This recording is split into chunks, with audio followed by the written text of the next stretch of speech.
the service. We're now in phase 3, which is primarily about the implementation of the Self-Directed Support Act, which has got its full title there. And then once we've got through the implementation of the Act, we're moving into phase 4, which will be just about embedding further the personalised approaches. Just to kind of say that, I'm sure you know, but the Act actually comes in on the 1st of April. One of the difficulties around that is that the government has only just produced the guidance to sit alongside that Act. It only came out, was it last week, I think? Although I think we've been pretty well placed because of our experience as a test site to almost second guess what was going to be in the guidance, but the guidance is now out, so that's good. I've just put here, obviously this is the Social Work Services strategic objectives, just so that you can see which of the objectives self-directed support and personalised approaches meet. We talk about this being a cultural shift. It's not just a change in processes and systems. So I've just tried to outline here what some of the main changes are. So we're moving from a care management approach, which has been around for a long while now, to a personalised approach, and self-directed support is one of the ways of achieving that. It's about moving away from assessment, which is an assessment of doing things to people, to actually doing things with people, a move away from assessment forms to assessment processes and actually working alongside the person to assess what it is that they want to achieve in their lives. Moving away from doing things for people to doing things with people. Focusing more on people's assets rather than their deficits. Trying to move away from a dependence on services to actually independence. Looking at people's resilience to meet their own needs and outcomes. And a shift from service land, so it's not just about slotting people into the services that we already have available, but actually working alongside people to identify lots of different ways of meeting their outcomes, and we call that self-service land.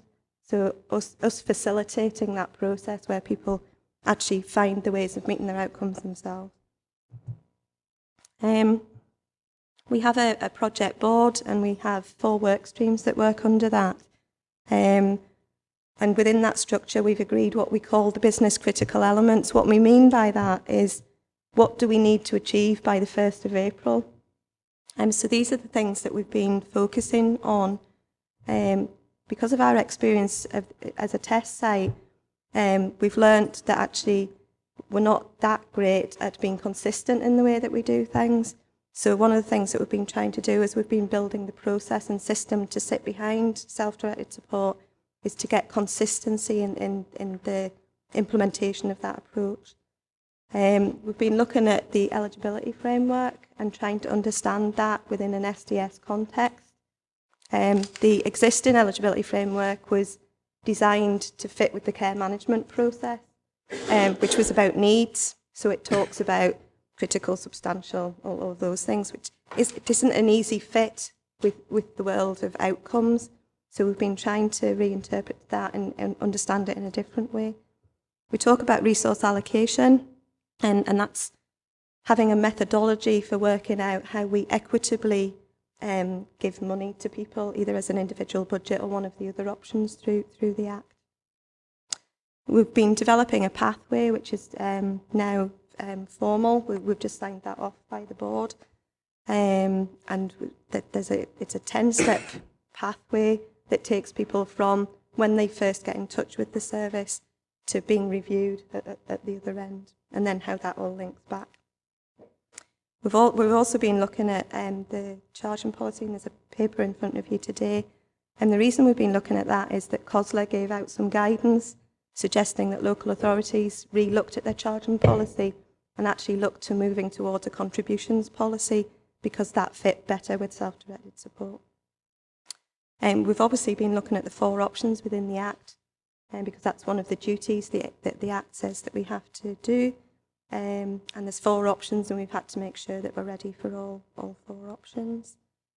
And the review cycle 1 is about, so when the Act comes in on the 1st of April, it's for all new referrals within adults, older adults and children with disabilities. But what we need to put in place is a review cycle to look at all of our existing people. So over a period of time, we know that we've moved people from care management to self-directed support.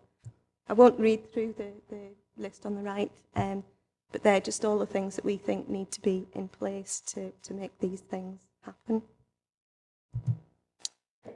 I'm just very aware that everything I've just spoken about is very about process and about systems, and that's because we're so close to the implementation of the Act that we've actually had to get all of our house in order and all our back office systems in place. But I wanted to put this up because I never want to lose the principle of what we're working towards, because this is about people and about getting a better deal for people. So it's about valuing and celebrating people's gifts, enabling people to use their own strengths, working with people and with their family and friends in their own community, maximising their opportunities to meet their own outcomes, so not just in the ways that we think they should meet their outcomes. Definitely about shifting the balance of power away from professionals towards people and developing a more co-productive approach, which is about professionals and people together, and ultimately giving people more choice and control.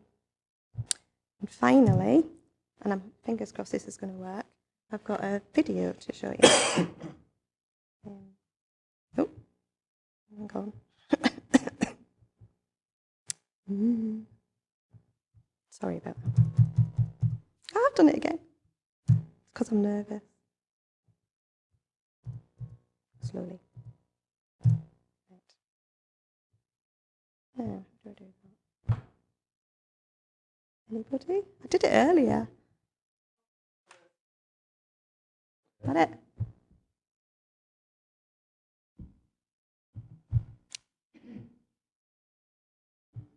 Oh. Apparently I have to hold this. I'm Mrs. Iris Thompson. This is my husband Bernard. We've lived here in Dalton for the last 13.5 years.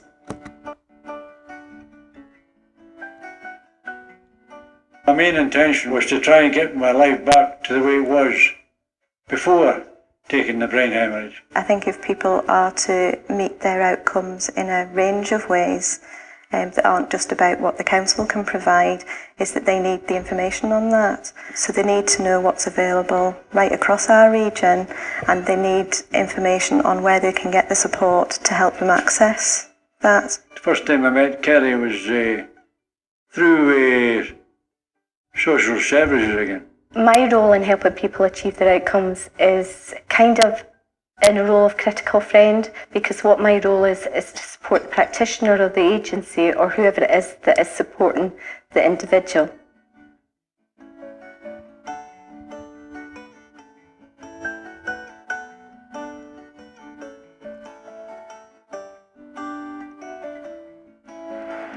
We supported Bernard and Iris with their plans, or DICE did, but only because they chose us. It's entirely up to the individual to decide who, if anybody, they want to support them with their plans.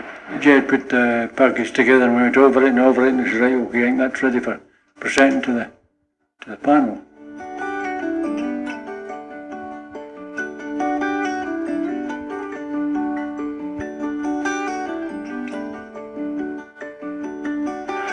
A support plan is the most important part of the process to self-directed support, because it shows the path that a person needs to travel to reach the outcomes that they want in life. It shows what they need to achieve and how they're going to achieve it. To begin with, I was doing something which I'd never done in my life before. I am now an employer. And my daughter is my PA, and she's very good at filling in forms and letters and things for me, so she now handles all that for me, and Jed, because I can't handle it myself. I take care of her by helping her wash, clean, cook, and do her ironing, take her out and do everything and anything she can possibly do for herself.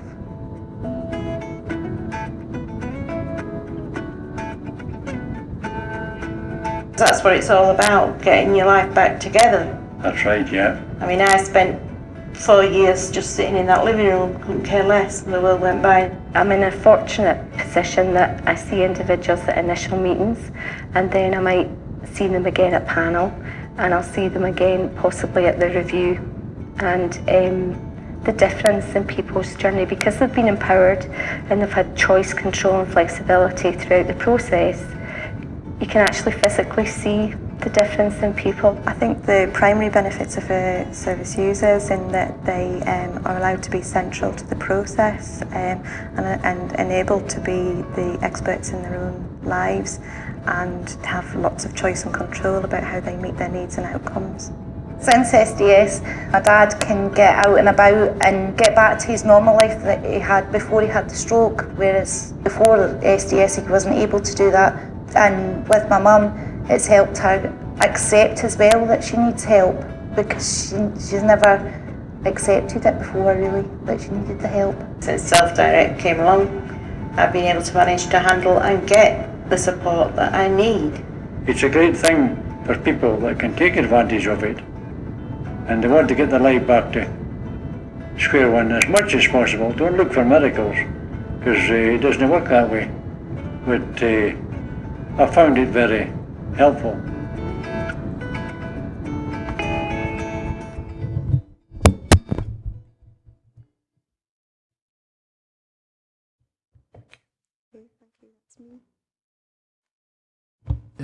Julie, thank you. We're open for questions, folks. Jock? It's just dawned me that the husband was the carer.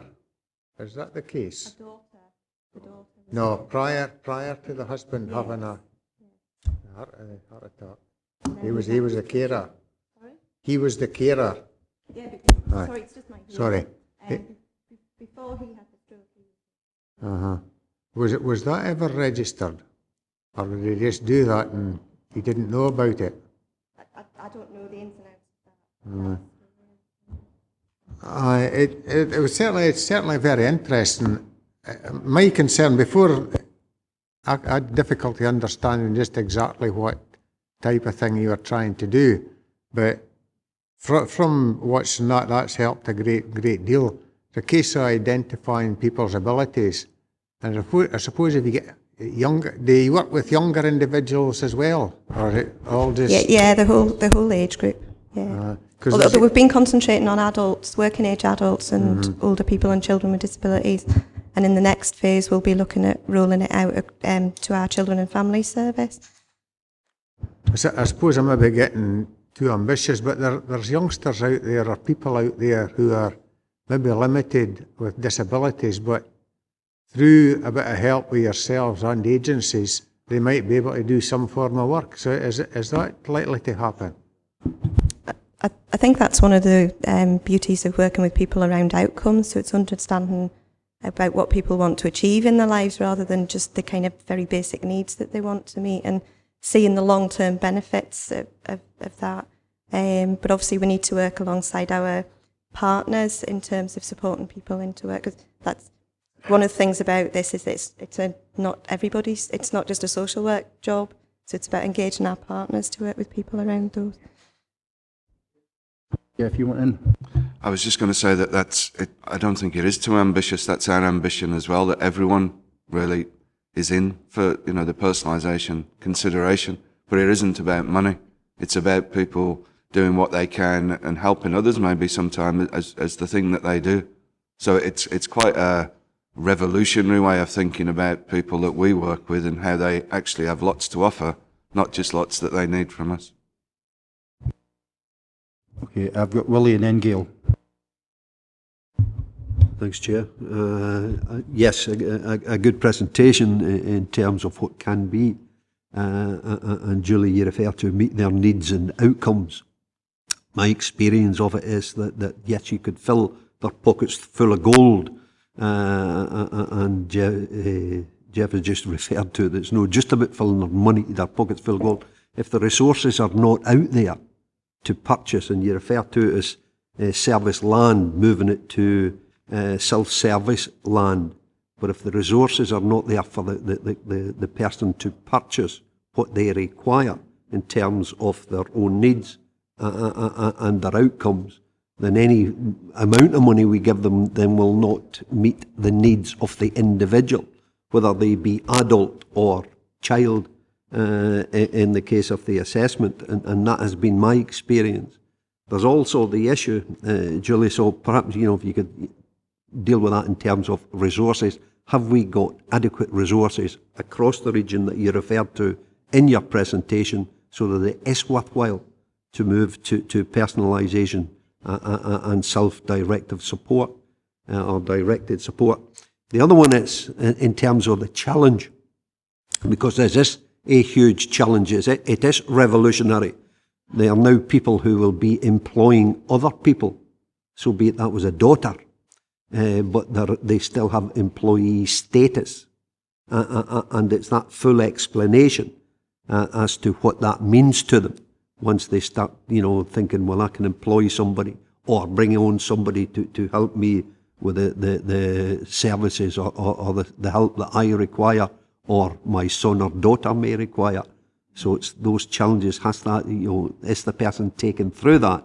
And I have no doubt the answer is yes, in terms of an officialdom, but is it fully explained to them just exactly what it is in terms of should that person require holidays, should they, a dispute and so forth and so on? Heather, can you pick that up, yeah? Yeah, in terms of the resource issue, I think what's fundamental to it is if we look at it as a manner of we're only looking to how we currently organise our resources, then we won't be able to do it. The key to this is about we need to look at resources being delivered differently. So this is back to the link around we need to find other ways that people can meet their outcomes, and so that the service land bit to the self-service is much more about, well, instead of us organising care in a particular way, we'll be working with providers and other organisations to say, how might you organise your care that actually someone is able to respond to that? And that's where you bring in sort of the whole employment issue about people may choose to employ their own care, and that will give them a lot more choice and control. Now, that does come with lots of challenges. There's lots of risks in there. There's a huge piece of work around that right across the country, around how to make sure that the networks for people employed, particularly as personal assistants, is set up. Because in terms of the choice and control, the control you're actually offering to some people is that they become an employer. And that means they have to understand all of the issues about employment rights. So we have to give them the right amount of support about that to make sure that they understand those responsibilities. And our FATE team play a huge role there in terms of supporting people when they're considering this, to look at what training they might need, how they might be supported to employ someone, and how they might go in terms of, there's all sorts of issues about pay, tax, national insurance, all of those issues are covered. So there's quite a lot of work there, but we would envisage the shift being that more people will choose to employ someone themselves rather than necessarily going to an agency, whereby at the minute the traditional way of providing care would be to say, well, you need so many hours, therefore we'll give it to you in these slots over the week. And actually, if you're in receipt of your own personal plan and in control of it, you're more likely to say, well, actually, what I need is someone to help me with these particular things and at these particular times, and I will want to choose when they are.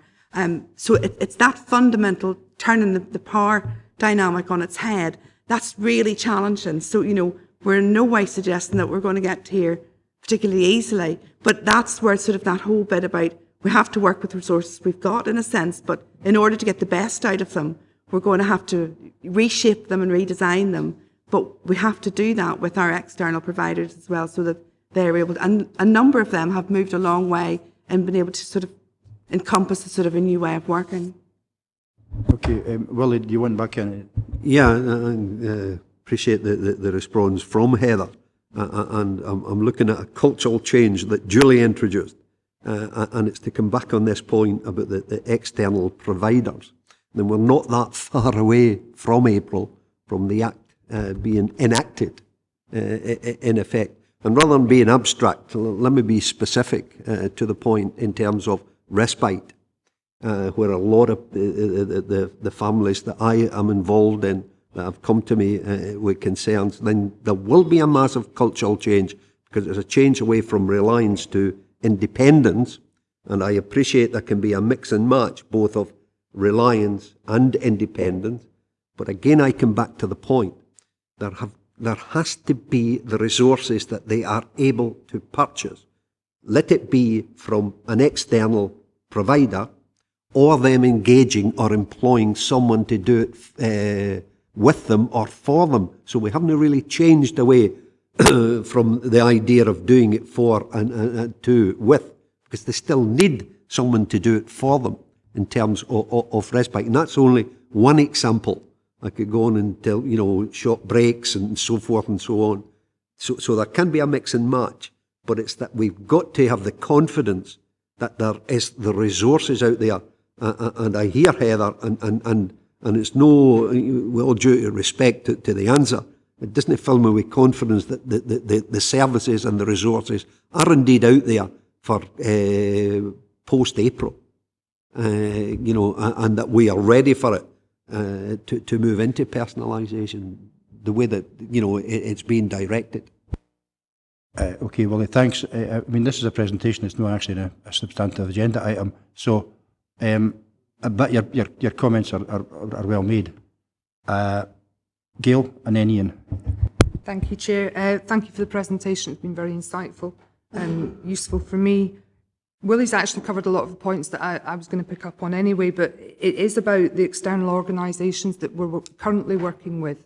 And it's just to get a sort of idea of how many we're currently working with, what capacity is already there, and are there other organisations out there that are doing periphery work that we're not directly working with yet that we could start to bring on board. It's just to get an idea of figures. I think the cultural change is very important because it's very difficult for anybody, you know, for the social work department and for NHS and what have you to do things so differently. Does take a huge leap of faith, you know, from our staff's point of view, and I commend them as well. But it's just to understand better what organisations in numbers are out there and do we have capacity, because we saw it on Tuesday at Education. We've got new legislation and we're going to have to buy in extra hours for childcare and nursery places, and we don't know whether we've got that capacity yet. And we get the information very late from the Scottish Government, and then you're rallying to sort of catch up and implement this in what, 6 weeks, 8 weeks?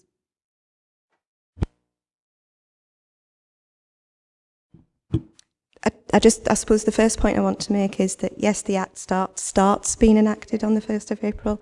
There was a 10-year implementation plan with the strategy, and we're about 5 years into that. I think it's fair to say within the department, we're quite clear that we don't intend it to take another 5 years for us to crack that. But certainly, you know, next few years, we're still going to be working away at this.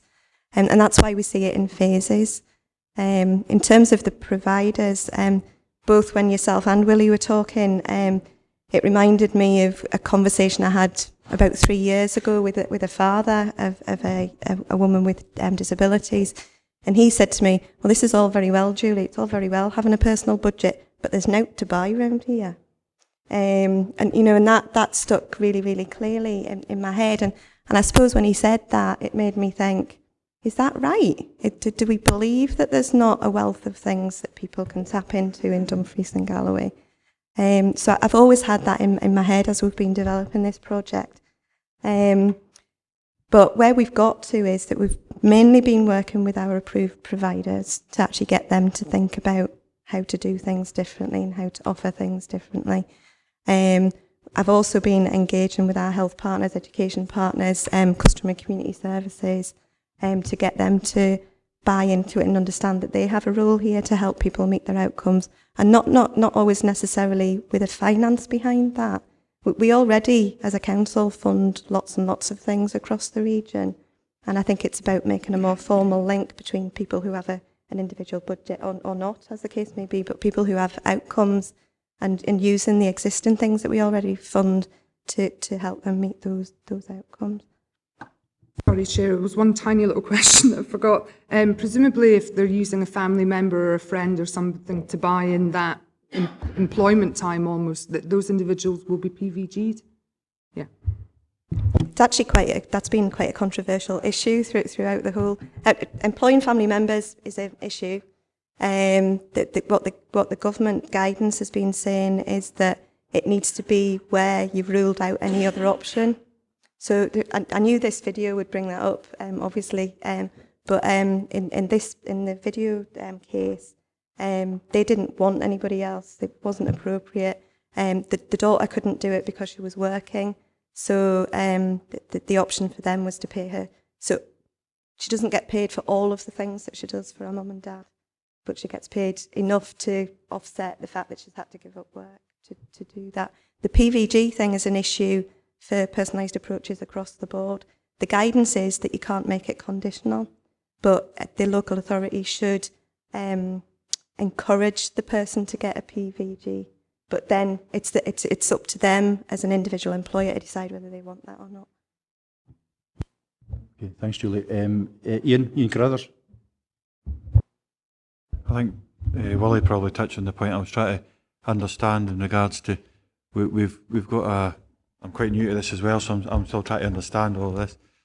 We've got clientele there, what we've seen for Dalton, and I suppose we've lots more people like that. But there will be some people who just have to be reliant on the state, so to speak, and it's just to get an understanding how much of an impact, how many is it like an 80-20%, 80% 20% ratio, or is it 50-50, 90-10? To get an understanding, it'll give me a better understanding what the pressure looks like on the service. I was actually going to say, but we're straight in asking officers to give us sort of facts and figures. What I was actually going to ask them was to circulate the presentation and actually take a note of some of the questions and actually give you some more detailed answers back to the members of the committee, so that those who have not been in the debate or here today are actually aware of what's happening. So would that help, Ian? Does that answer your question, basically? It doesn't actually answer the specific question. It looked like I was going to get an answer, but happy to get that feedback as well. And if we could get an answer, even just if it's vague or rough, just to give me an understanding. I'm just trying to pick up and learn as we go along, Andy. Yeah, okay, actually, well, they're saying they can answer that easily today. Heather. Yeah, we're more than happy to answer that. We'll not necessarily be able to give you the facts and figures today, but in terms of sort of what we expect around the trends, they're given the 4 options. I think we're really clear that one of the options is that people would take control themselves, and one of the other options is that people would ask us to manage their care. Now, we expect in the first instance, particularly people whereby they've already got a care package, when we get to their first review and we're discussing with them what they want to do, there might be more people then, and particularly more of the older people, who will say, well, it's okay, that's very well having that as an option, but actually I'd rather you managed it for me. And it might then take us a bit of time to sort of shift that balance. So we'll always have people where we will manage their care for them.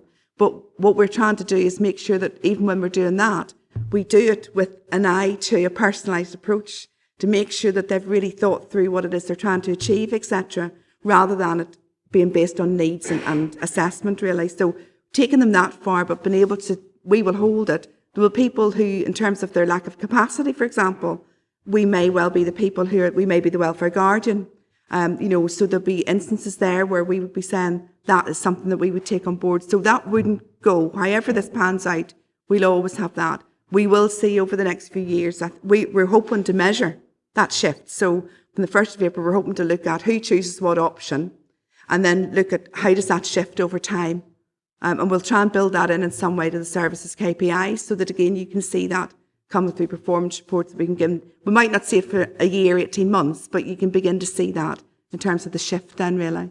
And the interesting one will be the one whereby people may have a mix of the options, and we need to understand how that works and what that's about. So we're going to try and gather that so that you can have that and have that analysed, really. Is that okay, Ian? Yeah. Ian Dick?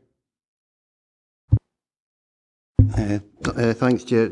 Julie, just when you were mentioning the outside providers throughout the region, have you seen an increase in, as personalisation rolls out and there's a demand for services such as DICE or any of the others, have you seen an appreciable increase in the number of organisations that do provide since personalisation started? I suppose the quick answer is no. There's been a couple of organisations sprouted up like DICE, but just a handful, I would say. When we were a test site, one of the debates around was do we try and stimulate the market somehow with maybe some seed funding, and we decided not to. We decided to leave it and see whether the market responded. like it has in other areas. But it hasn't as much as I would have anticipated here. So we maybe need to go back and have a think about that. Roberta? Thank you, Chair. One of the best examples of how important personalised care is, I attended a conference a number of years ago in Essex, and we met people who were actually in charge of their own budgets then, and were able to decide the level of care that they had. And it was quite amazing to talk to a young woman who was in a wheelchair, and she used to have to endure waiting in bed until 10 o'clock in the morning before services arrived to help her out of bed. And every evening she was put to bed at 6 o'clock at night. This is a very young woman. And she was very proud to tell us that she now had a social life. So I think that's one of the clearest examples of when care is personalised. Yeah, thank you. Anyone else? No. Julie, thanks very much. And if any other member wants any more detailed information, I would suggest to get in touch with Julie's team, and they'll be only too happy to help you. And if I say we can, yeah, well, okay, that's brilliant. So we've actually got handouts for those who are here, but if we could still email them out to everyone, because then we'll go on their laptops and their PCs. Yeah, okay, that'd be really helpful. So thanks very much. Thank you, Julie. Okay, we move on to item 5, personalised approach. This is mainly for note and progress report, but Heather, you got to take us through this? Yes, and very briefly, because I think we've covered some of it already with Julie's presentation. So, I mean, this is the follow-on report from the report that Alan Montefiore brought in October, and he's unable to be here today, so I'm presenting it on his behalf. And it's outlining the next stages of our progress, particularly around some of the things that Julie has talked about around the process, in terms of how we're going to take people through around practice issues, as well as the business process to back it up. We're really clear that although the legislation needs to be implemented on the 1st of April, that actually that will be for all new referrals coming into the service who will take an SDS path, and we'll move to SDS for people who are already users of the service at their first review. So it gives us some flexibility in terms of our implementation overall. We have got a plan around the project board that's managing this piece of work is meeting fortnightly at the minute, and the plan is clearly around the business critical issues that we need to deliver before the 1st of April, and that's around sort of the delivery on particularly the training on the practice process that has been now agreed, as well as the business system that will support that process. So the training for that is being lined up for the whole of March, basically, to ensure that all adult care workers plus children with disabilities workers have had that training. And that's the start of quite a major piece of training work that will go on post-April. Key thing in terms of the report, again, Julie touched on it in her presentation, but we want to move to a central validation process. Up to now, we've had a verification process for every plan, whereby Julie's team have looked at each plan coming through, have verified that it contains all the things it needs to contain. And what we want to do is to strengthen that by pulling that into validation of the plan itself, but also the calculation of the potential indicative budget. And that's about having a central team who will do that, so that we develop that level of consistency of application initially. We're not saying that this is something we'd want to do forever, but we're thinking that for certainly the first couple of years, we need something that really embeds the practice, and particularly looks at, in terms of our resource allocation, make sure that we're applying that rigorously and robustly, but also very consistently.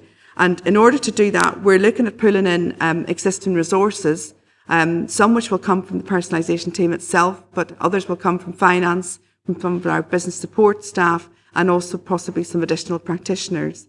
But in order to do that, we're raising the issue that we probably need some additional support funding-wise for that, which we would look to the Social Work Support Fund. So the request today is that an in-principle agreement that we could go ahead and do the detailed report to come back here to make that request.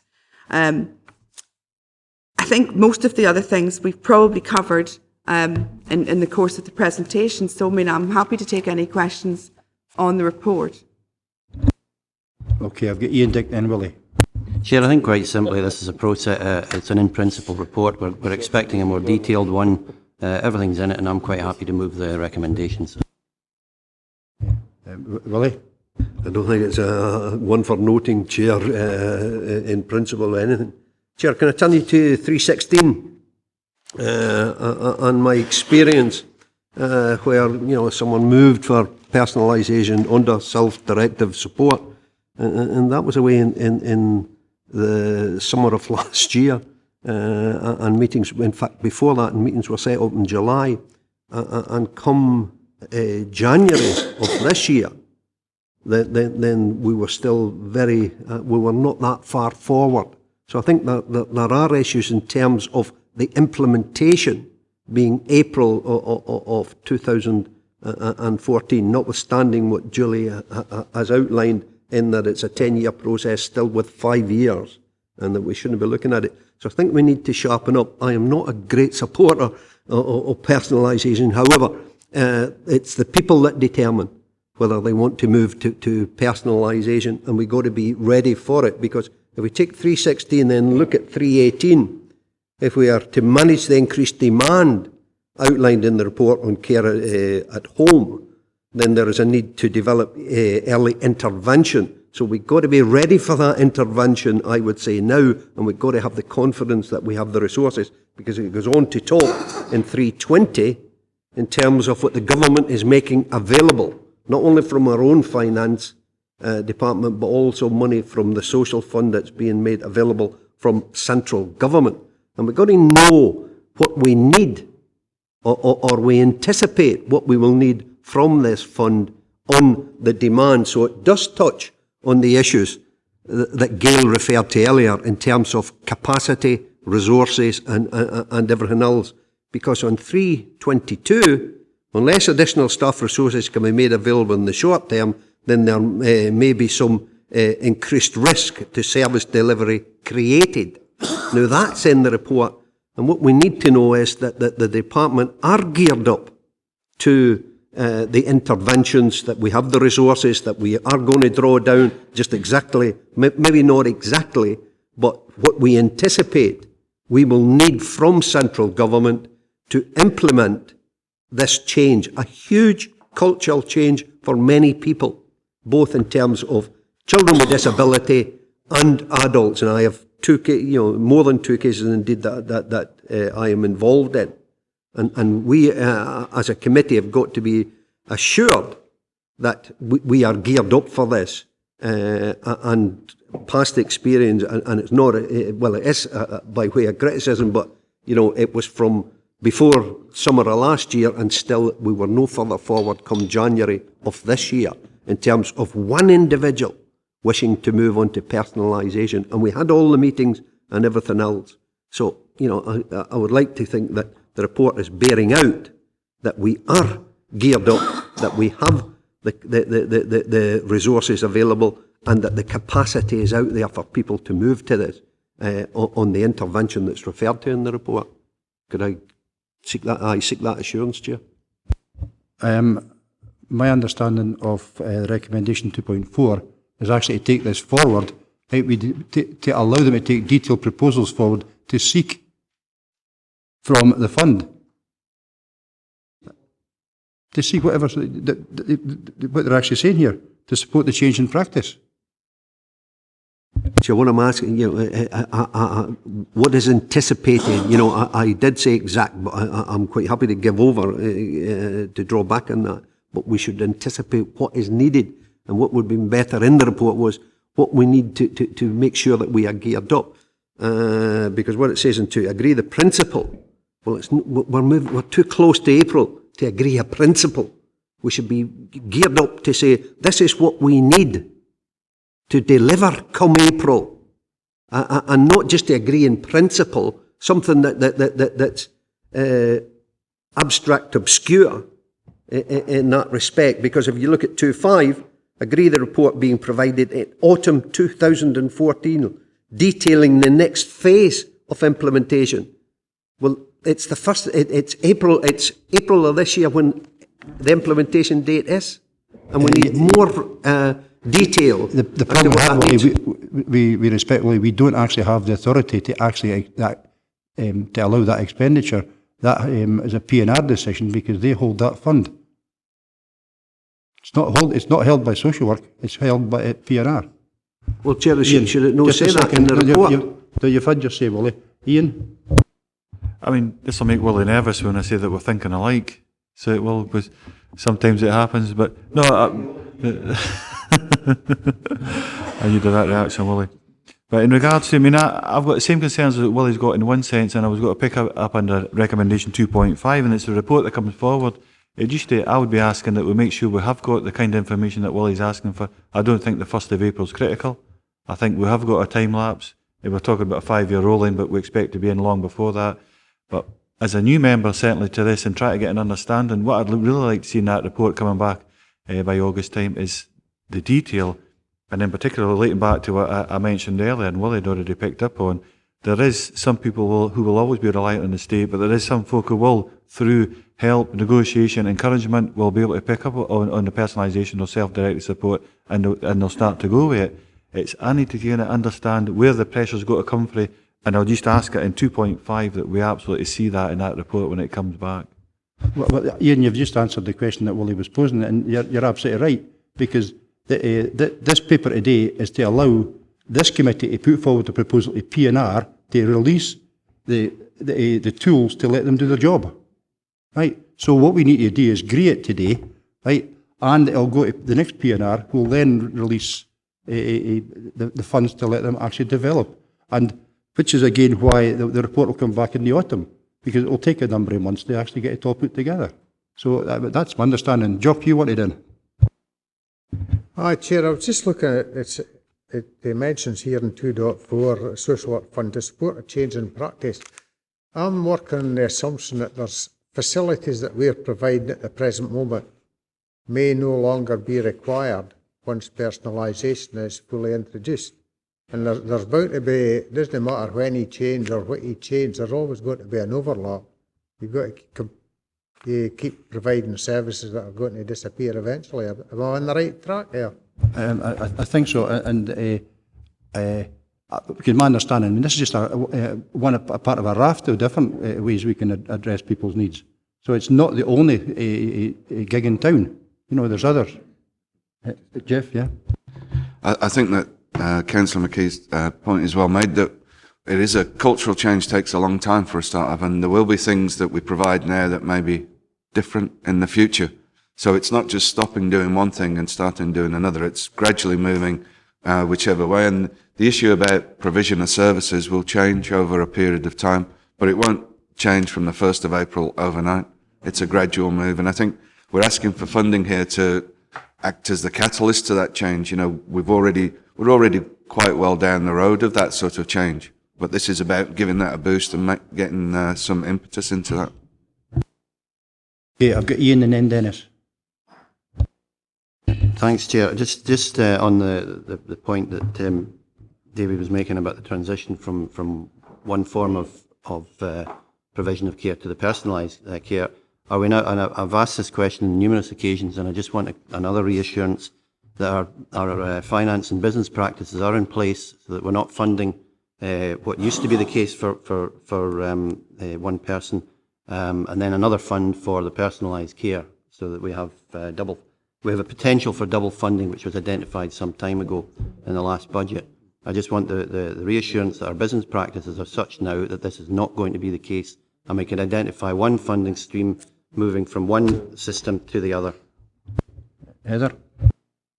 Yes, we've been doing a lot of work over the last number of months to make sure that those sort of issues, the potential there for the risk around that is ironed out. What we've talked around the validation and verification process is where we'll also see some of those additional checks. So that whole bit about making sure that in terms of when we agree what the indicative budget might be, and then there's an agreement on what the budget is, then the additional check that team can give is to make sure then the process of putting that in place is clear. And that then would include all of those checks and balances to make sure that we haven't in any way double funded something. Okay, thanks. Dennis? Yeah, Chair. You've mentioned that this is going to P&R, but nowhere in the report does that say. So what we need to know, and I think what I would like to see in the recommendation is when it's going to P&R and exactly what we're asking for, because it doesn't really make that clear in 3.22. It does allude to the fund, but it doesn't make it absolutely clear exactly what we're looking for and exactly when that's going to go to P&R. Right. I would actually... I would hope we go to the next P&R, the next P&R committee. Could we firm up the recommendation, though, so that says what it... To the first available P&R committee? Would you be... So if we were to add to the first available P&R committee, are we comfortable across the chamber with that? Gail? Yeah, I'm quite happy with that. I mean, I sit on P&R. What are we sending to them? You know, am I going to get a piece of paper saying we would like an open checkbook for this? Normally, when we have bids to P&R, they're very specific. They're very figure specific as well. And as I say, it needs to be contained within the recommendations so that we don't have a problem at P&R. I think we can safely say that there will not be any report going forward just asking for an open check. It's no, and Willie, is it on the same subject? Yeah. Yeah, Chair, and I think it's contained in 3.14, and I can see P&R asking the very specific questions to what Gail is asking. We need to be more specific. I said in earlier remark exactly what we need, but we need, while it may not be possible, we do need to be more specific, because there is talk of skill set change, resource change, and everything else. So we need to know what it is. Alongside that, what we would be looking for from the Scottish Government, as contained in 3.20, to assist, so that it's not just coming from our own resources. So this is why I was looking for it in this report, but it does need to be, because sitting in P&R, I would be asking the very questions as to, is it a blank cheque, which I would hope, we know we wouldn't get it, but I'm quite happy to go and ask for a blank cheque.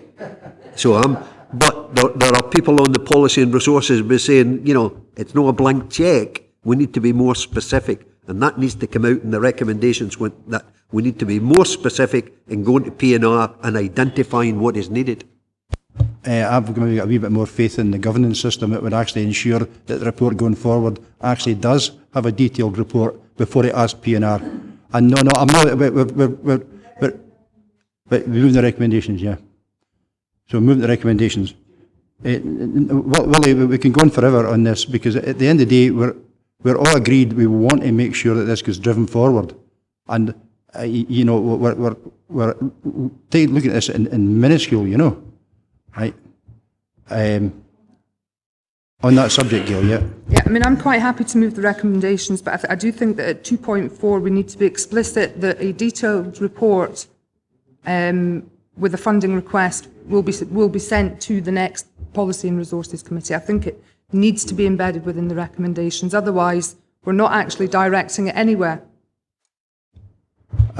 Would you be happy with the first available P&R report? Because that's assuming, because if the P&R committee is next week, we're boxed in the corner. When's the next P&R committee, do you know? Chairman, I don't have the exact date, but it is due to be held next month, because it's alternates with CCS, so it will be pretty close to the beginning of March, so I don't know if that's perhaps enough time to work up the detailed proposal that's required.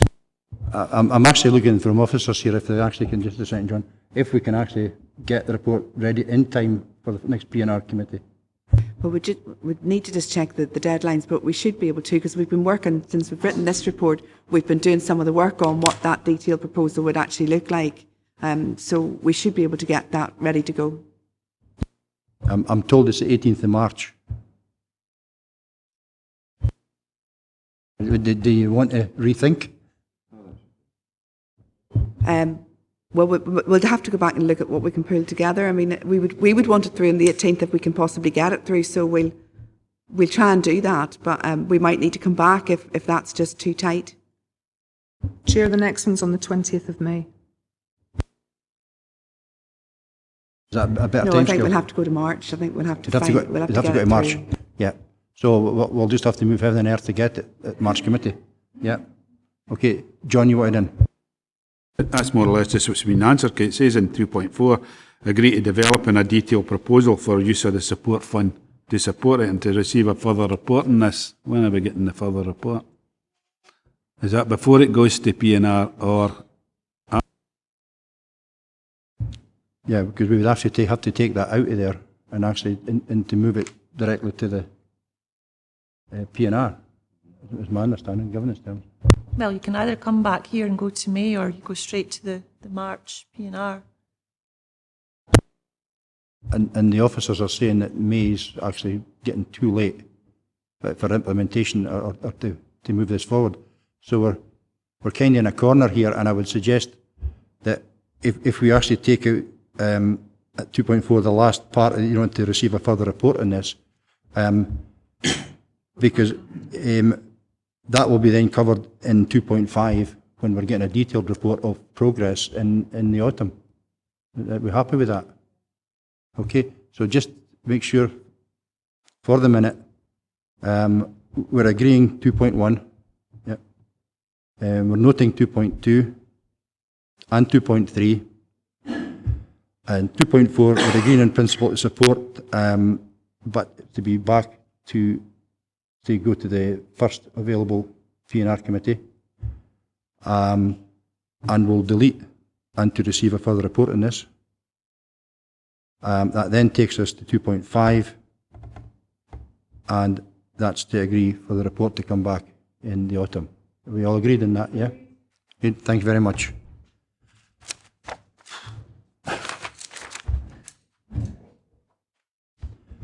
We move on to item 6, the budget monitoring report. Colin Pentland is going to present this.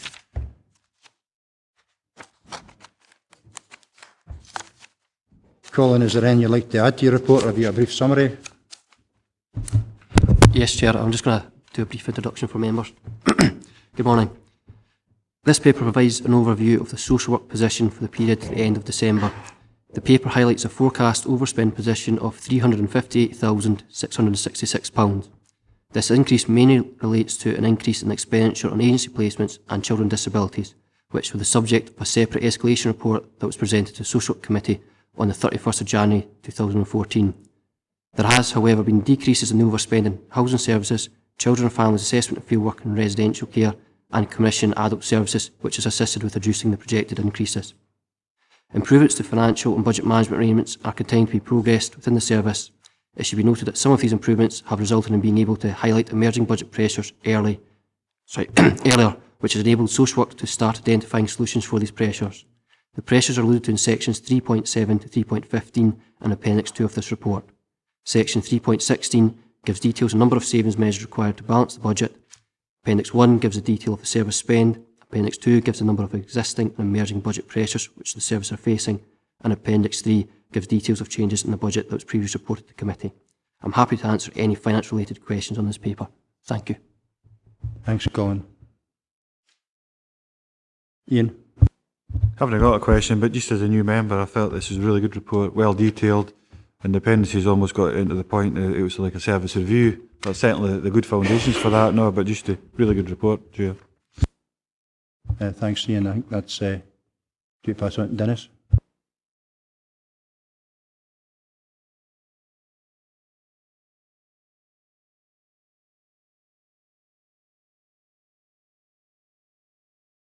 Thanks, Chair. The old chestnut again. 3.10 mentions overspend in agency placements of 338, partly due to the late opening of the Hardthorn Road facility. Where are we in the journey to get Hardthorn Road to full capacity? I realise that we can't just throw children into it. We've got to make the placements appropriate for the children. But what are we doing to promote Hardthorn Road as an alternative to out-of-region placements, agency placements? It's been mentioned about the children's hearing system and how the children panel make their own decisions about where children go, which is their job because they've got the best interests of children at heart. But what are the children's panels and the children's hearing system aware of Hardthorn Road and what it's got to offer to young people? Jeff, can you pick that up? Yes, thank you, Chair.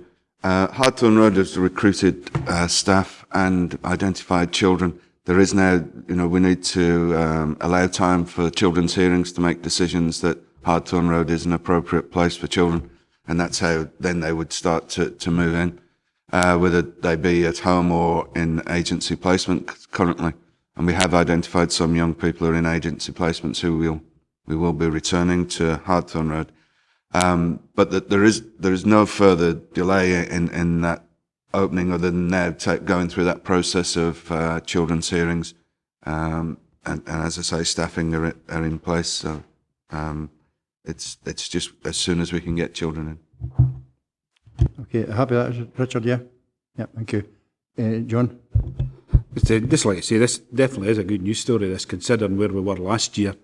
Well over £1.5 million overspend, and as I say, the overspend that we have got, that's something that fluctuates up and down, we've really got no control over, depends what the panel's like, and as I say, it is good news, as I say, the work that's been done by the social services, the management team and the social service in general, to get this budget, to start getting it back, to trying to get as near to a balanced budget as we can.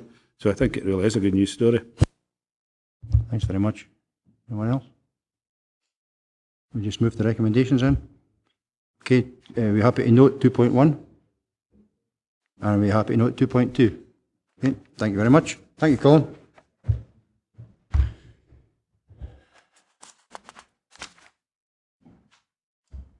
We move on to item 7, the Care at Home review. Matthew, you're taking us through this. Anything you'd like to add, or a brief introduction? Just introduce it briefly, Chair, if I can. As members will recall, this is one of the service reviews that are currently ongoing within the service at present.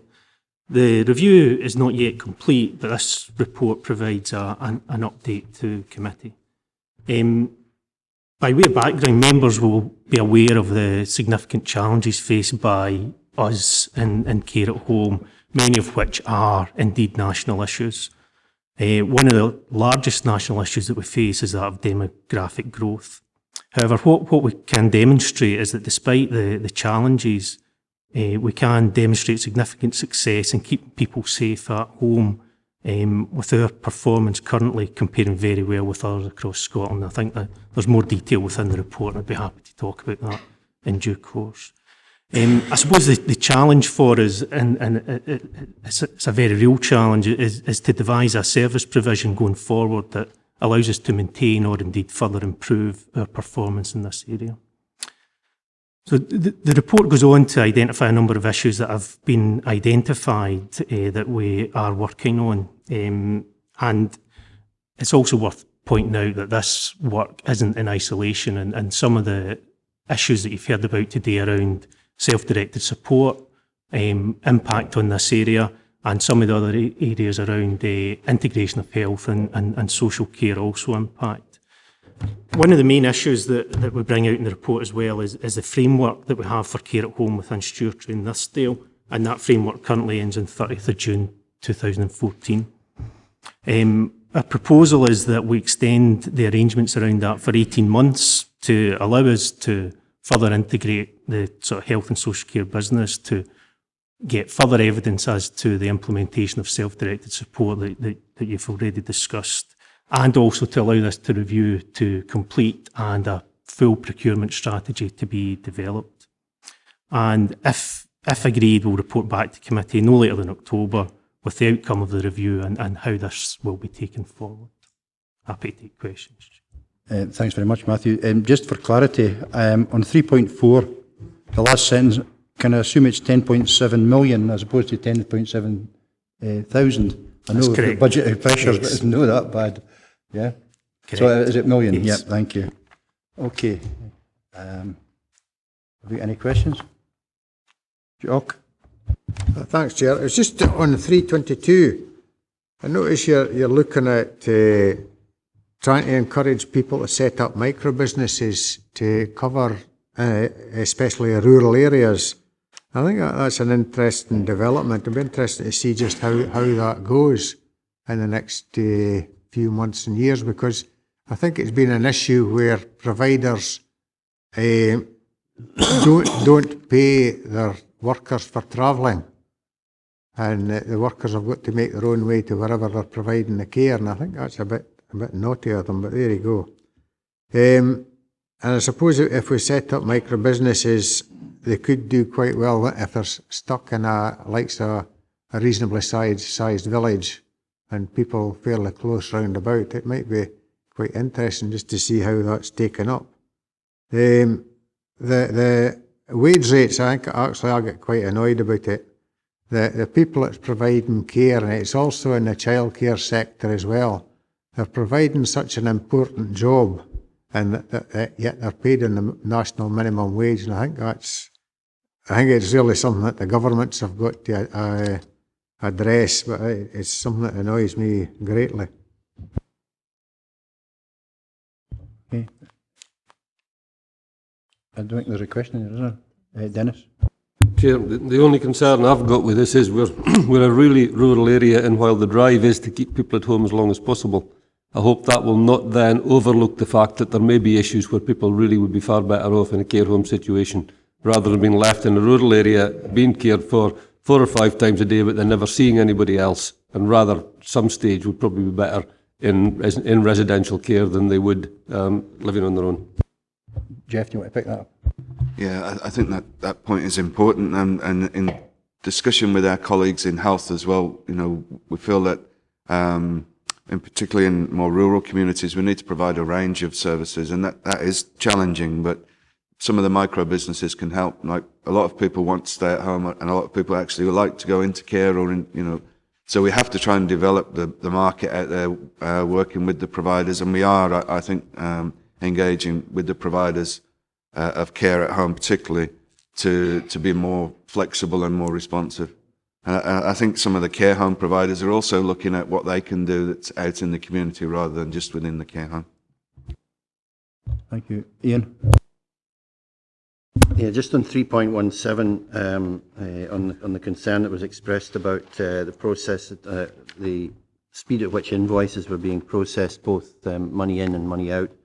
It says significant progress has been made in terms of the backlog of invoices and the progressing of new invoices. First of all, is that invoices for people we charge and also people who pay us? And if so, what can you give me some better idea of what significant progress means? Matthew?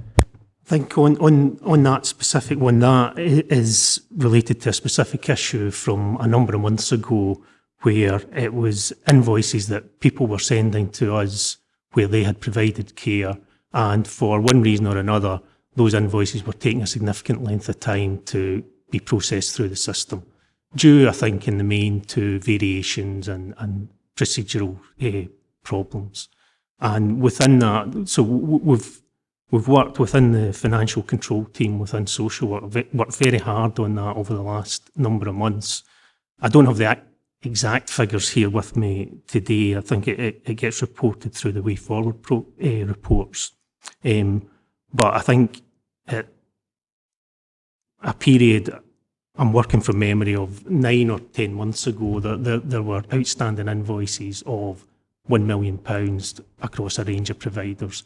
The last time I looked, those outstanding invoices had been reduced.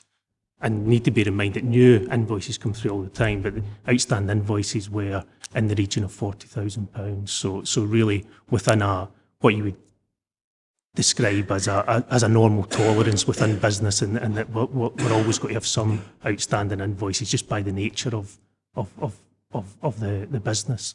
So as I say, I don't have the precise details, and we can provide that, but there has been a huge turnaround in that one specific issue.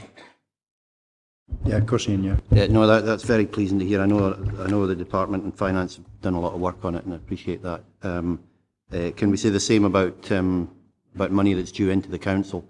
As I understand that at one point, some time ago, we were not asking for the money which was due to us quick enough. Would that be the same case? I think the simple answer would be yes. I think under the Way Forward programme, what we are doing is looking at all the financial processes that we have and basically try to streamline and improve them over time. I don't have the same level of detail around money in, but I think again, it's an area that we're constantly working on, and I'm not aware of any specific problems in that area at present. Roberta?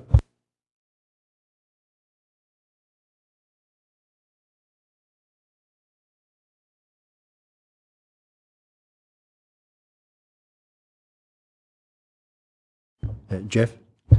Yes, thank you, Chair. The blockages in STARS are really because the demand on provision out in the communities is not enabling people to move on from that service to the what you might call the mainstream service. So that's where that blockage is. I mean, the staff within STARS are doing a tremendous job in trying to get people ready to move on to a different level of care, but then the providers are struggling to meet that provision. That's something that we're working on with providers and with the STARS service as well. You want back in, Roberta? Just very briefly, so there's no blockage of hospital beds, or is there? None. Well, we do have a difficulty in some provision, but we're not really blocking beds. No, I mean there are things called delayed discharges where our colleagues in health might become a little bit upset about possibility of moving people on, but we do quite well in moving people on generally. Just for kind of information as well, those of us who were at the partnership board, the chief executive of the health board actually said it was the busiest winter the hospital had in record. So that will obviously have a knock-on effect. I think it's fair to say it's just the volume of business, isn't it? It's rather than not having the wherewithal to do it. It's just the sheer numbers, Roberta, I think. Yeah. Okay, Dennis? Just on the back of that, Chair, so this means that our cottage hospitals are more vital than ever, that we keep them open because they're obviously needed to take the pressure off STARS and the hospital. All right, you've got your money. Could I just come back a moment? Just again briefly. But I've had a conversation quite recently that many doctors feel it's the quickest way is just to put someone in the hospital over the weekend. And I do know of several people being put in over the weekend. And virtually to justify the hospital beds in the West. Jeff, can you take that, yeah?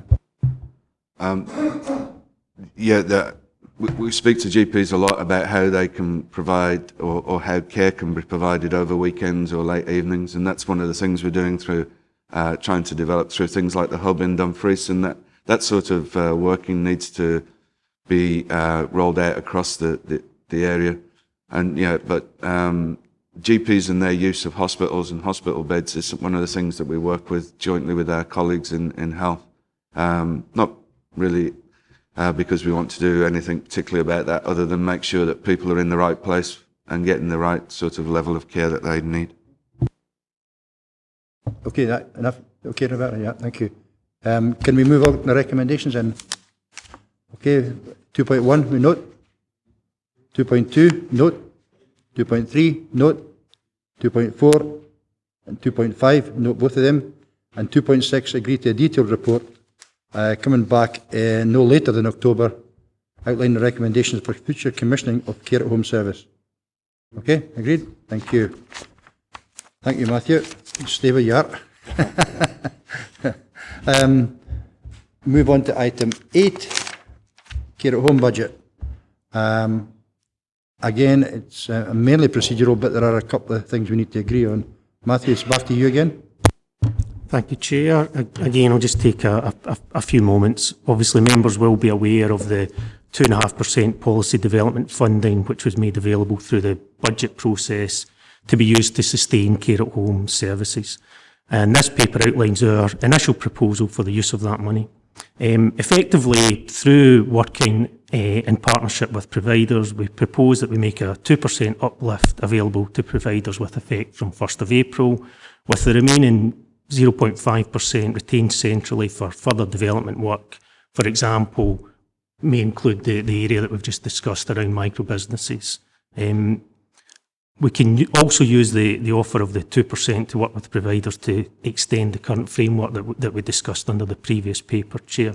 And that would obviously provide us with certainty of provision in the short term while we develop our longer term strategy.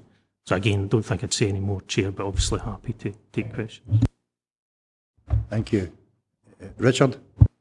Thanks, Chair. Yeah, a couple of questions. Right. The first question is, how have we come to this perilous state where the private care provider system is very fragile? There's no new people coming into the market to provide the diversity which we need. Why has there not been a review a lot sooner than this? Second question is, what is the outcome of putting this £500,000 into the market? There's no guarantees that this will be passed on to low-paid workers. How are we going to measure the success as a committee and as a council of this, putting this money into the system? Matthew? Thank you, Chair. I mean, I think in terms of the initial point about how we've come to be where we are, I think my response to that would be that this is very much a national issue. And, you know, the debates and the difficulties that we're having here within Dumfries, and obviously I don't need to tell yourselves, and it's been discussed already this morning, we've got the added complexity of being a very rural area.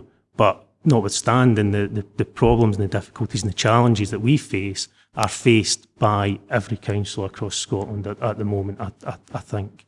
In terms of what we will do with this 2%, I think it's been discussed already that we cannot mandate that any money that we put into this market will automatically result in higher wages to individual care workers. But what we will do is obviously work in partnership with our providers, as we currently do, in order to try and make sure that happens as best we can. But I think we, as a council, I would suggest that what we need to recognise is that we are in a difficult situation. We rely on the providers, and the providers rely on us, and therefore within that partnership approach, we need to work together in order to try and move forward from where we are. Because I think, again, it was in the previous paper, but some of the demographic projections and so on are there.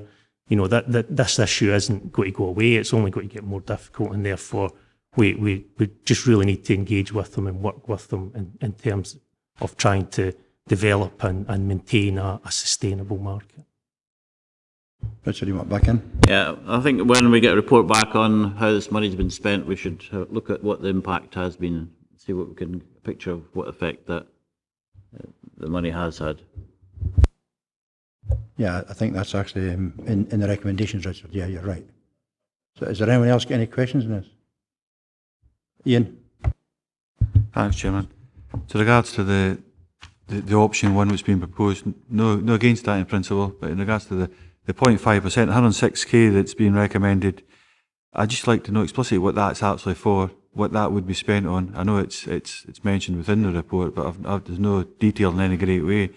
There's also the other issue in regards to we supported it fully at budget and still do support it in regards to attempting in any manner we can through legal process, obviously, is bringing the Jock touched on earlier, up the standards up to living wage from in about the minimum wage to living wage. But if that cannot be implemented, as it suggested within the report, it will be difficult. How much will that be, and how will that then be dispersed thereafter? So that's the 2 points. How much, because we've put 528k aside, we're saying we'll move 106 of that aside at the moment. The detail of what that 0.5% is, and if we can't implement the living wage as we've been asked to do through the budget process, how much does that figure come to? How much have we allowed for that within the remaining 422k, I think it is? And how will we actually spend that money? Will that come back to committee for further reporting in which you spend it, or have we got mechanisms in place where that can be spent through that policy development decision already made? I think the answer to your second question is actually covered in recommendation in 2.6, Ian, is outlining the report outlining recommendations for development and implementation. But your first part of the question, Matthew? I think on that £106,000 that were retained centrally, I don't think at this present time we can say just exactly what we will spend that on. I think what we're trying to do is say that initial negotiations with providers so far have suggested that if we can provide them with a 2% uplift, then they will be, for want of a better word, happy with that outcome at present. What we do know, and I think what we've heard elsewhere on the agenda this morning, is that there is significant change coming within this market across a number of areas. And at this moment in time, we can't fully predict all of what those changes will be. But by retaining some of that money centrally, we will be able to use that in ways to sort of stimulate and develop the market, some of which will be around micro businesses, some of which might be around other forms of early intervention and prevention, some of which I can imagine we might want to try and use some of this in terms of assistive technology rather than traditional home care. So I think there'll be a suite of different ways that we can use this. But I think the thing that I would say is that, that there's so much change and so many different things happening here that we can't quite predict exactly where that will be. But we know based on the figures, and again, it was maybe in the previous report, given the scale of the demographic change, we know that we just cannot continue to do what we've done previously, because the figures would just be unmanageable for us, for want of a better word. So we just know that we need to do different things. So again, we were told it centrally, and we would come back to committee when we've got more concrete ideas of what we want to use that money for. You okay with that, Ian? Or you want back comfortable with that answer there, but just in regard to your answer, the Chair, my specific question was, how much would that be if we can't implement the living wage? How much is that for yourself? And then again, will that come back in the form of a report? Is that what you're saying in 2.6?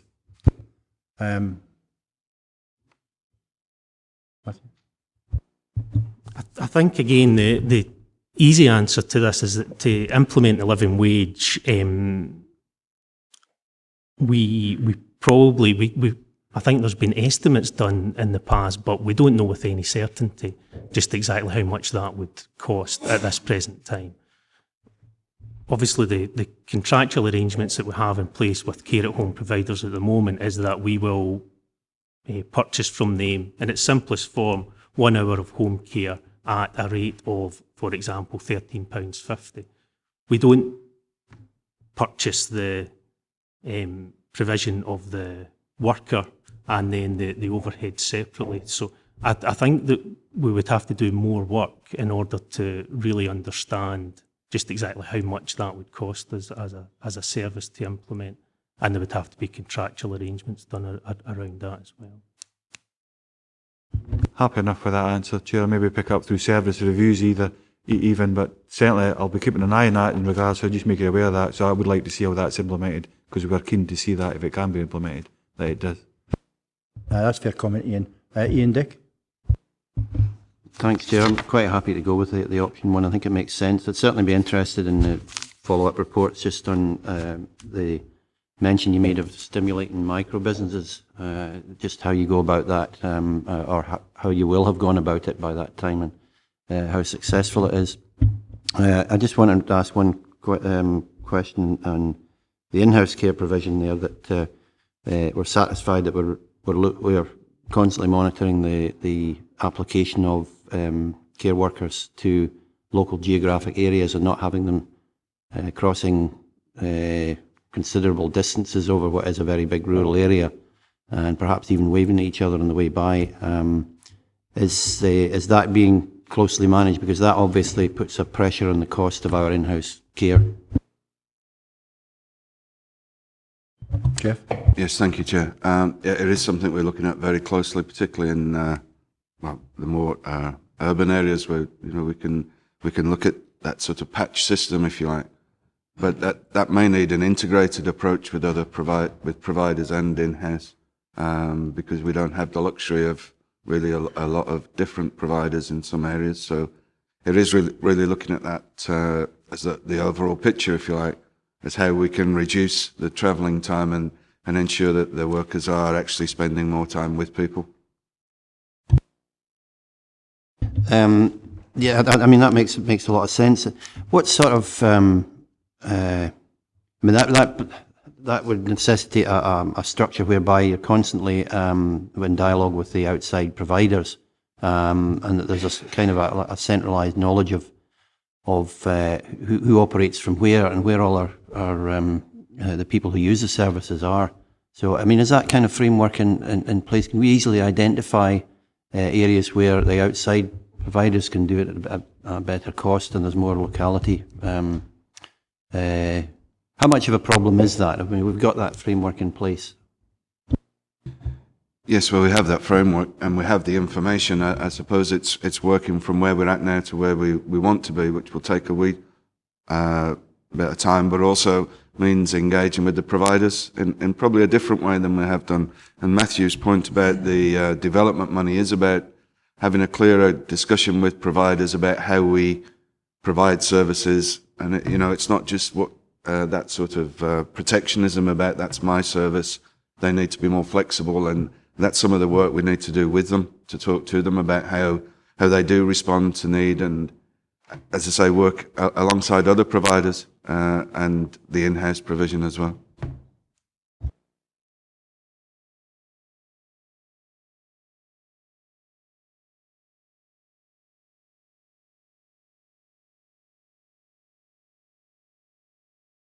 Sorry, can we move to recommendations?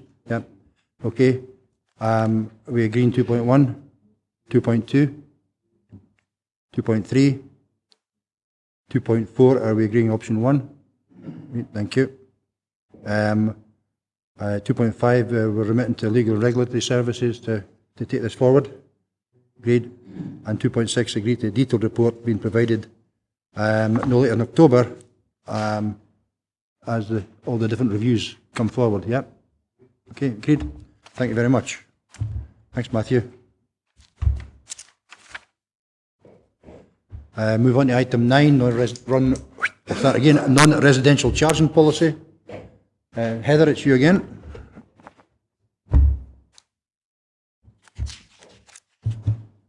Have you anything to add or a brief summary? Sorry. The report is in two parts, really. The first one is about the need for the uplift for this year, which will allow us to go ahead with the financial assessments for the coming year.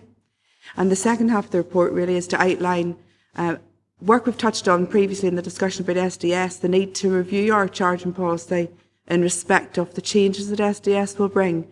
And what we've done is, rather than set out at this stage what we think those changes will be, we're trying to give you an indication of the sort of things we think we need to consider and look for your agreement on which of those you'd want us to explore in more detail, whether there are any of them that actually you don't want us to look at, really. The key ones we want to look at would be the bit about the shift to a contributions policy rather than a charging policy, in recognition that people make a contribution to the cost of their care. And we would also want to look for quite a significant issue about that in terms of personal plans and the allocation of individual budgets, that we would remove people's assessed contribution before we actually allocate the money, which means we wouldn't have to bill them for their contribution. And we would expect them to put that in themselves, really. That will save us, obviously, the administration costs, etc. That's something which, in terms of the regulations and guidance which are just being agreed, is something which is at our discretion in terms of which way we would want to do that. That certainly would be our preference, to make that deduction, as it were, at source.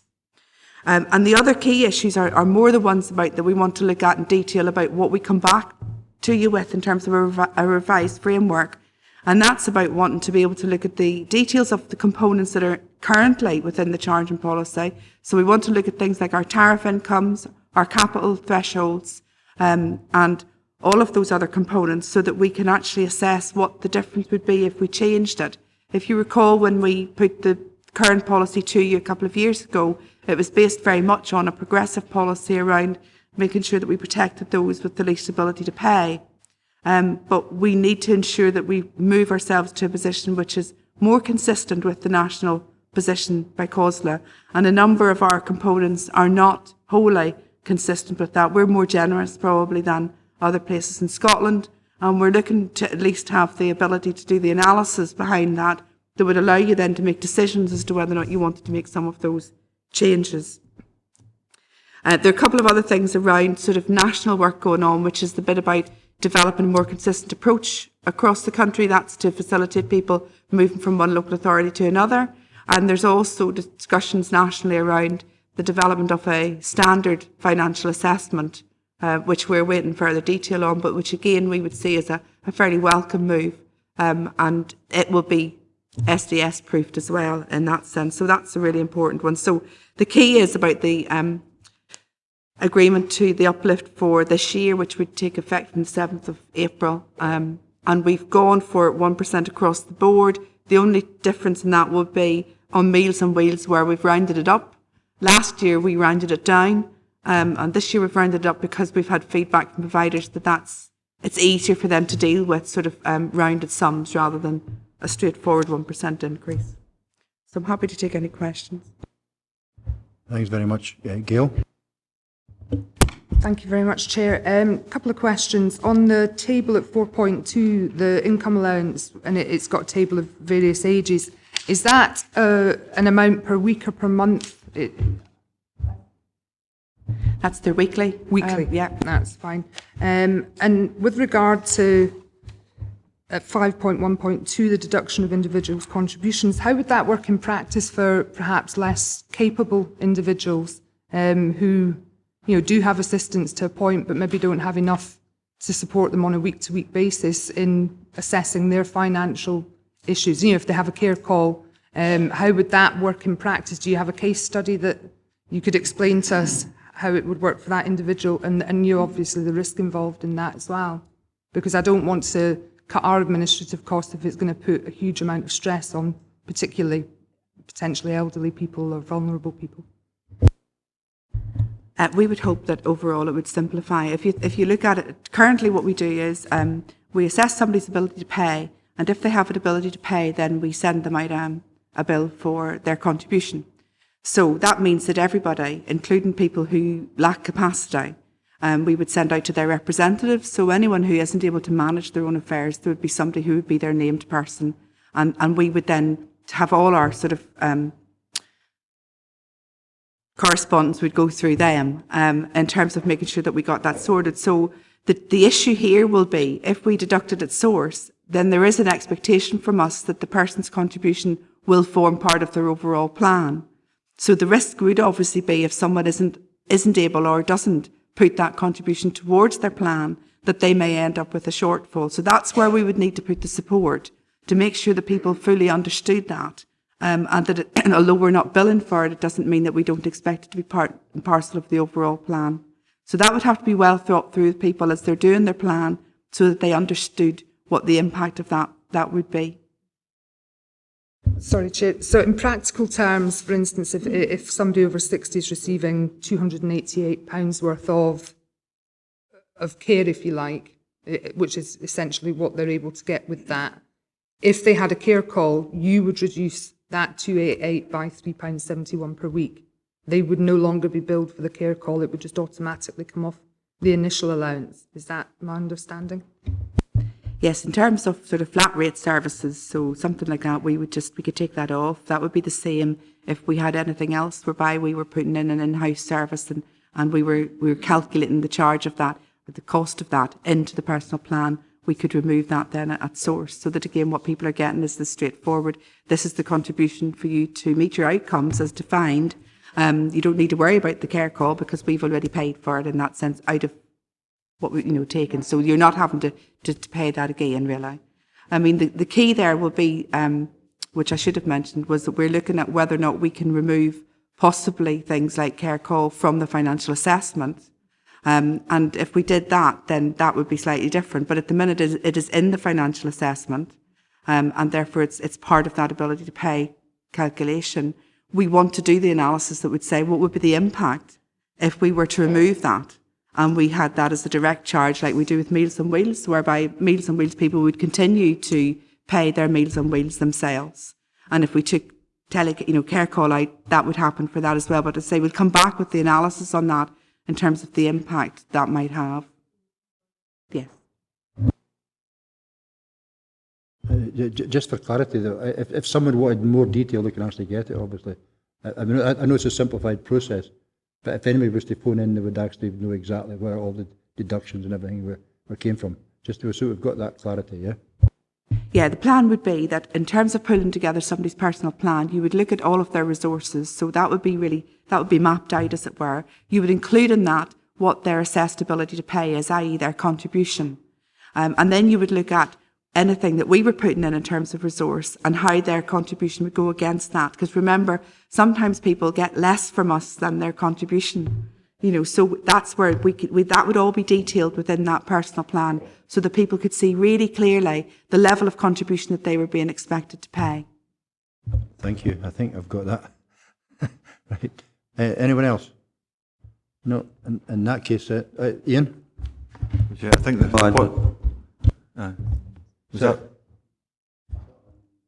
if Ian had his so Ian, Dick and Ian Brothers, yeah? No, actually, to be honest with you, Gail's asked the question and it's been answered. Right, okay. I think my answer, through the negotiation, through the discussion, I think it was pretty much answered, and it was just in regards to the contributions rather than charging. This is a charging policy. Like I said, I'm just still trying to get my mind around it in regards to how it works. But is the contribution through negotiation? I think you're saying, Heather. It's charging sounds like you've got a degree of control over that. You can charge, but fair enough, you've got a load of bureaucracy behind it. Contribution, it's a more streamlined way, but it sounds like it's through negotiation, and it'd be more difficult to enforce, but maybe it's not. Is that what you're saying? And one for yourself, Andy, in regards to recommendation 2.5, COSLA's representations there after Heather, but I mean, there's implications of what might be happening at COSLA, so if you could pick up on that, please, as well, after Heather. Actually, I can pick it up, Heather, if you want, because the number of people in Scotland who actually pay for their care is very, very small. Right? Vast majority make a contribution towards their care, which is why the whole driver from COSLA was to change from charging policy to contribution. It's to actually hammer home to people that, no, you're not paying for your care, you're paying for all your care, you're paying a proportion of your care that you've been assessed as being able to contribute. So, and it's on the agenda for COSLA on Tuesday, Ian. So again, and it will be at the partnership board, I would think, because it will have an impact on that as well.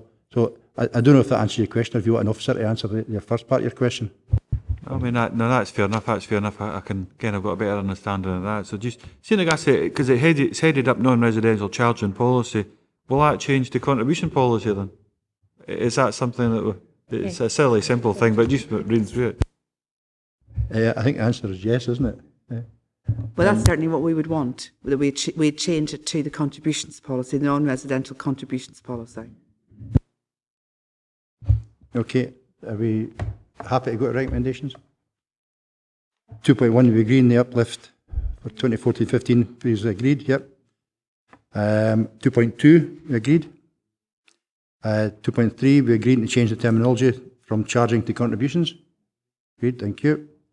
2.4, approve the deduction of an individual's contribution from any allocation instead of a separate bill. We agreed. Agree to a detailed analysis of the impact of realigning the component rates to those recommended by COSLA. We agreed. And we agreed to further explore these elements to be included within the financial assessment framework. Agreed. Thank you very much once again. Thank you, Heather.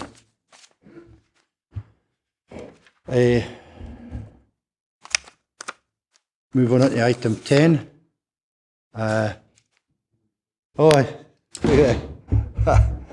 Just like magic. Yep. Item 10, community workshops. Matthew, I think you're taking us through this, aren't you? Yes, Chair, thanks. I'm introducing this paper on behalf of my colleague who can't be here today, so I'll just take a few moments to do that. The report deals with the issue of community workshops. Based on the initial strategy a number of years ago, work has been ongoing throughout the region to provide these workshops.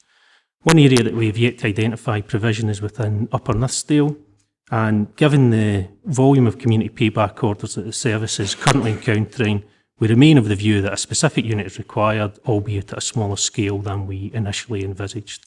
And this report simply seeks to obtain agreement for the continued for the provision of that unit following which the project can be taken forward.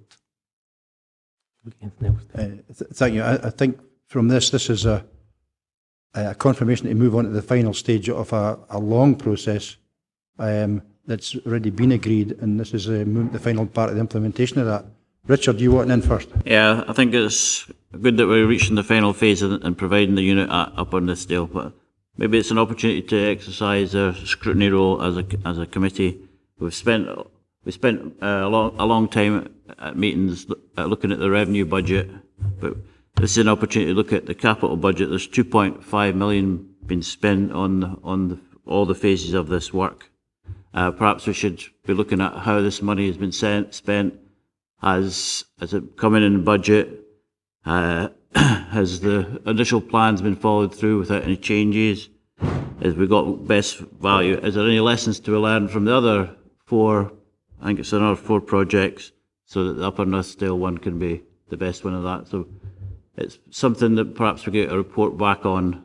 So I don't want to hold up the building of this, but we could get a report back on how this money has been spent and what lessons can be learned to be put into the progression of the Upper Nithsdale project. That's already been reported back to this committee, Richard. This is the last part. Everything else has been done and through. But I take your point about the effectiveness of the money and the use of the money and what lessons can we learn as we take it forward. Is that what you're getting at? Yeah, that's the point, that we learn from what we've done already and make the Upper Nithsdale best. I think we can take it. I've got the Chief Social Work Officers in the room just now, so I think we can get agreement that we will actually learn any lesson from everywhere else when we move forward. I think the biggest fight will be where it's got to be in Kirkconnell or Sanquhar. Just a second, John. Gail?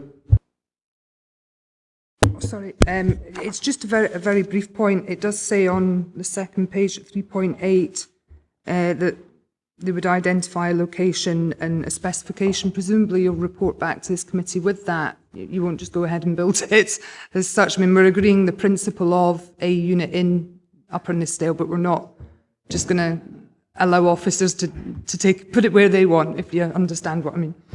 Well, actually, as I said, this is the final stage of a long process, and we're just agreeing today to actually give officers the authority to move forward into the planning stages and spend money. Presumably there's sufficient funding left from that 2.5 million. Yeah. I believe that funding is available, yes, through the capital investment. Yeah. Yeah, because if I remember, actually, at the end of the last financial year, it was carried forward, some of it. Yeah. Yeah, thank you. Am I right, Colin? Yeah. Yeah, he's nodding. Yeah, the finance officer's nodding. So there's no additional budget pressure. John? Thanks, Chair. Welcome this report. I think there's a big advantage to this as well. We have a lot of voluntary groups, and especially Kirkconnell and Killahome, like allotments and areas where it will be a big advantage to the community having the services of the payback team, and there is opportunities there. I know it's always an issue to provide work for the payback team, and I do have a couple of ideal locations in Kirkconnell that you can look at. But these are actually surrounding like allotment areas and stuff like that where there's work they're ready to do. And another reason I welcome it, a couple of years ago, I tried to get a couple of individuals when we were more or less snowed out in Kirkconnell, and if we had to engage the payback team in that at that time, they had to come to Dumfries and sign in, and then go back to Kirkconnell before we could get them, and then they wouldn't get back because of the snow. So it's really going to be beneficial that we have a depot up there. So I welcome this, and I look forward to the team coming up to Kirkconnell to look at the couple of sites that I have in mind. But John, I think you just need to remember, Rab was about 10 years ago since he was on community service as a supervisor. I'd have to come all the way down and go back up again. But points taken. So are we happy to go to the recommendations, or is there anyone else? Yeah. Read recommendations? Yeah. Thank you very much. Chair, just there will be a further report coming back with the designation of the new site, and also an overview of of the money that's been spent already. Absolutely good practice says that will happen, Richard. Yeah, that'll happen. Yeah.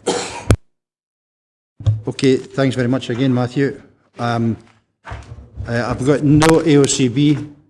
There is, however, an item 12 which is moved to private session. The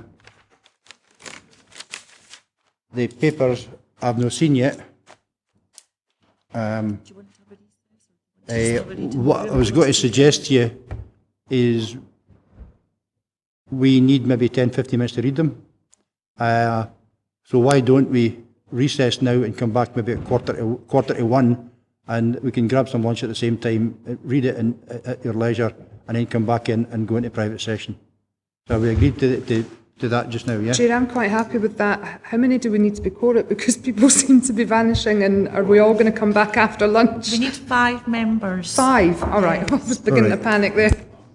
Yeah. I mean... So, well, okay then. So can we make sure there's 5 of us to actually get through it? Because it's actually important, right? Yeah, yeah. Just to bear in mind, members, that it's a confidential item that you're taking out of the chamber, so please bring it back.